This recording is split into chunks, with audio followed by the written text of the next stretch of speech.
Cha-ching! Apple dishes out payments for slowed iPhones. Uncover the details and what's in it for iPhone users here on today's episode of MSP Dispatch.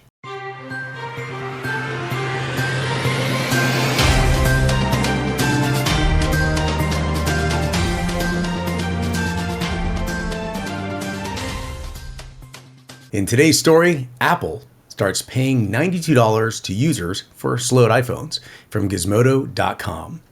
Apple users have begun receiving $92 payments as part of the Batterygate settlement, stemming from Apple's 2017 admission of slowing down older iPhones without informing users. This move, aimed at extending battery life, resulted in class action lawsuits and a $300 million settlement in 2020.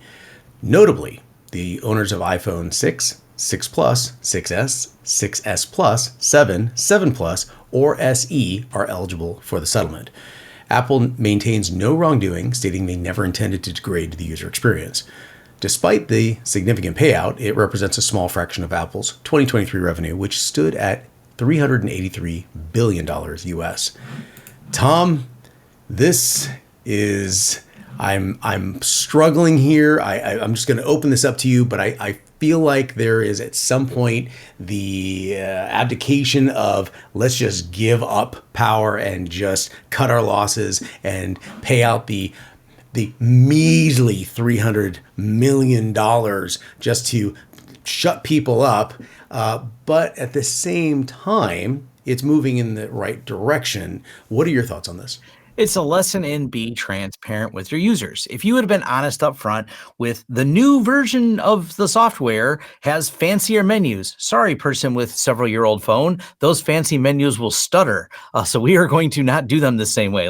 This is not hard. I could have wrote this PR in a few minutes and done it in a fairly reasonable way to explain to people, and it would have saved $300 million.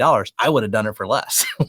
But when you do it in hindsight, you end up paying out, even though that's not a lot of money for them. In hindsight, they just should have been transparent with the users. I think people would have accepted it. Matter of fact, it's a selling call. You want to see smoother menus? Buy the new iPhone.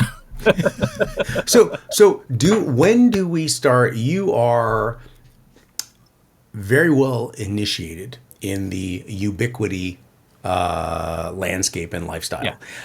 When do we start receiving our payments for when they said, hey, here's the old interface, the new interface, the old interface, the new interface. You couldn't find instructions for anything, but it was for the betterment. I'm joking but we see this literally every day. Oh yeah. And I'm trying to figure out what is the degree where they just kind of give up. Is it a class action lawsuits that's enforcing that, or is it at some point customers they're starting to leave, and where are they actually going other than obviously a non-iPhone related destination? I don't know that they really lost that much customer base. iPhone customer base is more loyal than any other industry, probably even more loyal than the pickup truck drivers that will buy the same truck that their dad bought.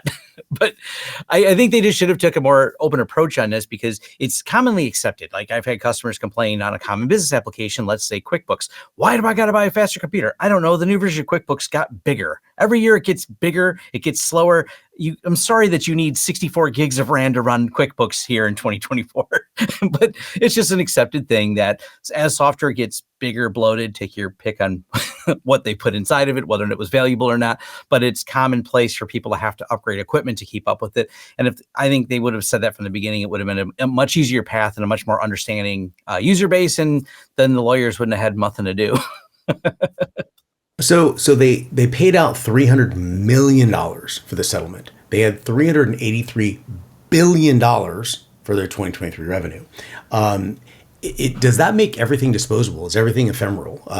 Is our customers at this point just supposed to, let's get the most out of it as possible, but if there's a really big complaint, let's pay out the $300 million and just be done with it? Or, frankly, do you think that they actually saw people forcing themselves to move to the newer iPhone, which could actually incentivize this behavior later?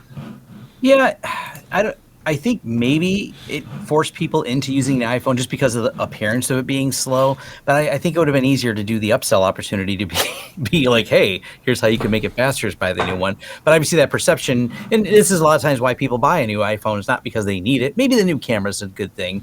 There's always iterations in camera. We've pretty much reached peak camera maybe a couple of years ago. It's not, the improvements have been so minimal between the generations now. They're not blowing me away. Even the video is only getting incrementally better. And how many more videos do we need of fireworks shows saved into our iCloud account? And food. Yeah, exactly. And food.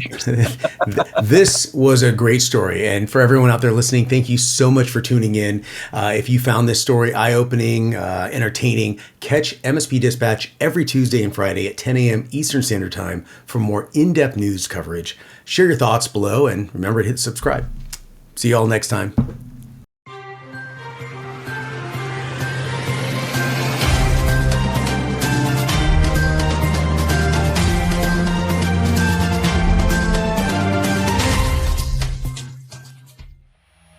This has been a broadcast of the MSP Media Network.